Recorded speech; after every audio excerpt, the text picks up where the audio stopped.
Hello mga master. Ah, kung isa kang electrician, kaya nag-aaral ka ng electrician, mag-assessment ka ng TESDA, ibabahagi ko sa inyo yung kaalaman ko tungkol dyan. Kasi nung assessment namin, may nag-assessment to na hindi taga doon sa amin, bali nagbayad siya. Nataranta siya noon gawa ng hindi niya mapagana yung wiring niya. Chinik niya matagal, check. Tapos okay naman daw yung wiring niya. Sa bagay na yun, bumagsak siya mga master. Kasi hindi niya na laman kung saan yung diferensya. Ibabahagi ko sa inyo kung anong nangyari doon.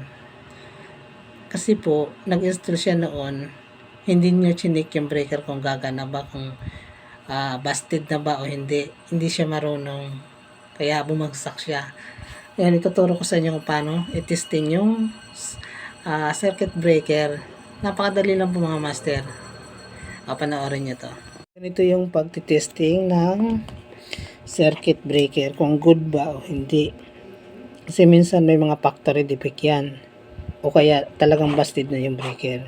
So ito, ginawa ko lang to. Galing to sa lighter. DIY ko lang para sa continuity testing. So try natin ha. Lagyan natin dito. Nakita nyo yan.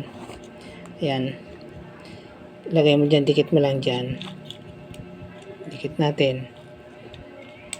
Yan, nakadikit na siya. Tapos didikit natin dito sa kabila. Yan, nakadikit na. Tapos on natin. Kailangan umilaw yan. Yan. So, ibig sabihin good. Tapos ito namang isa. Dikit natin dyan. Tapos dikit natin doon sa baba. Kailangan umilaw yan. Yan. Patay natin, buhayin natin. Okay? Patayin natin. Buhayin natin, patayin natin. So, ibig sabihin good yung breaker na ito mga master.